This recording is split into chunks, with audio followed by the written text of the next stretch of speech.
in Norman. Coming down to this. 4th and 1 to keep the drive alive.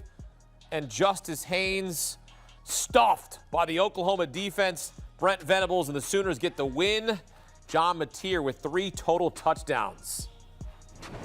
Back here with former Oregon Star running back and Super Bowl champ Kenjon Barner and CBS Sports college football insider Richard Johnson. Look, that was a great football game. Kenjon, when you look at what you saw from John Mateer, 3 total touchdowns, what stands out to you? His poise. His poise and his ability to lead his team when his team needed to be led. He's an energy guy. We were kind of talking about it. He gives you that Baker Mayfield vibe with his energy, his demeanor, his attitude, and that is something that these Oklahoma fans thrive off of. So shout out to him going out there in an intense game against the Michigan Wolverines and getting the job done. Yeah, there is a gamer sort of quality to John Mateer than you see it because, quite frankly, Oklahoma did not get much from the running game in this game. Jaden Ott was pretty much non-existent. Javante Barnes, Torrey Blaylock did not really give them much. The game really had to be all on John Mateer, both running the ball and throwing. It's great for Oklahoma, I thought, to get Deion Burks rolling in the passing game, for John Mateer to show that he has a credible target. Last year, that wide receiver room for Oklahoma was ravaged by injury. They were 5 down. But in this game, Mateer showed, hey, I have a connection with Deion Burks. It's a great connection, and it can power us to potentially do really special things. There was no question in my mind, nor yours, Kenjon, about Oklahoma on the defensive side of the ball. But it was the offense. We had to see how much offense could they bring in a spot against a defense that's at least capable. Yeah, and we talked about this pregame.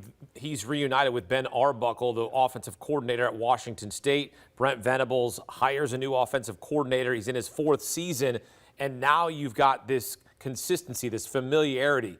When you look at John Mateer, where does he stack up against the rest of the quarterbacks in the country?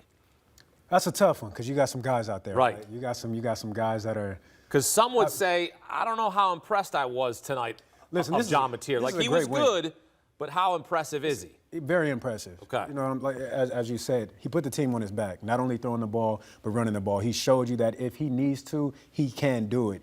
But it putting him as far as up there with the top guys in the country, I'm just not there yet. Right. I need to see more of him, and he'll have an opportunity throughout the rest of his schedule once you get into SEC play to really go out there and prove himself. But I think that some of this shows how close Oklahoma really is to being a really capable team. Like, you don't have to have the offense that Kyler Murray or Jalen Hurts had for OU because you've got a defense that is so capable. You've got a defense that is so good for OU. So if you just get enough offense, if the offense can be complementary, if we could play complementary football, we could potentially do some really, really good things this year in the SEC.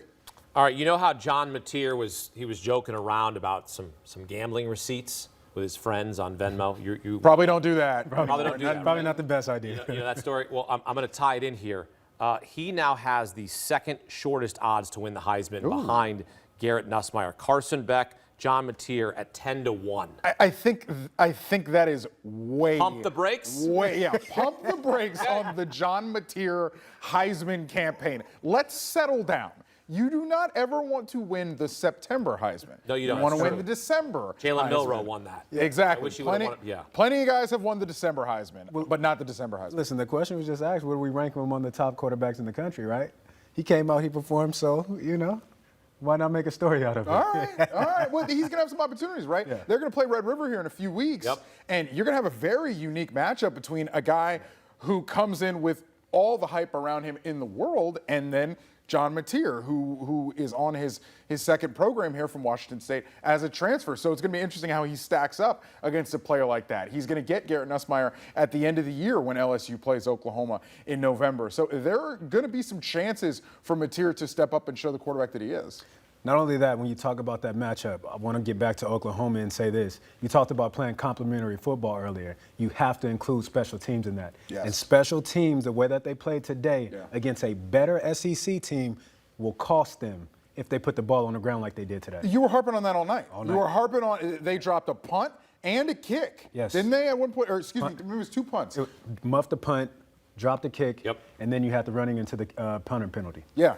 And then you had a surefire touchdown catch in the end zone the kid dropped. Yeah. You got to make these plays. Yeah. You got to make these plays. Arch Manning 13-1 to win the Heisman. So give him, give me, he has still longer, give me. he has I'm still longer here. odds than John Mateer, which I'm surprised by that. Bryce Underwood, way down the board. He's got a lot to work on. He didn't do enough. It's his first big college football game, the first one coming on the road. What did you see from the young man? What I seen was confusion. Yeah. What I seen was a level of discomfort that we didn't see in week one. There was a couple of things that we were upstairs talking about, and I wrote down, it's either a couple of things we have to ask ourselves.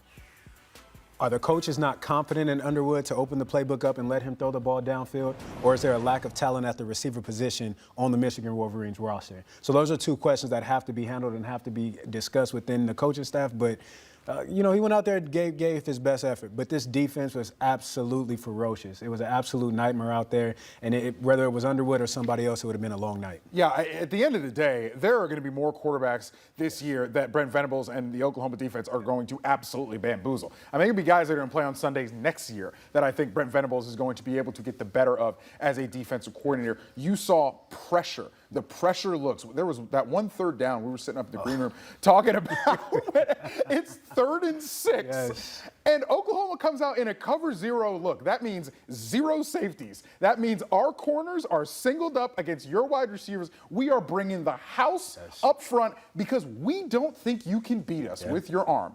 And that's what happened. On that last play of the game, I understand it was a running play where Justice Haynes gets bottled up, but it's the same look. It's a cover 0 look, no safeties deep. Oklahoma thinks our guys up front are better than your guys up front, and your guys on the outside are not as good as our guys on the outside. We will win. Mano y mano. It's a very classic way of playing defense. It's a very kind of throwback, like almost professional mindset. We're like, we just got the dudes, and we're going to trust them to hold up and trust them to win. Listen, I thought it was absolutely disrespectful. Absolutely. Growing up, my parents would give me a look, right? And that look was like, I dare you to do it. And that's what this Oklahoma defense did to this Michigan offense. But it's funny because Mateer had a similar look that Michigan's defense gave him, and he did beat it, where he throws that kind of flip pass out there to the running back, and they convert and get that drive going. So is that experience? Yeah.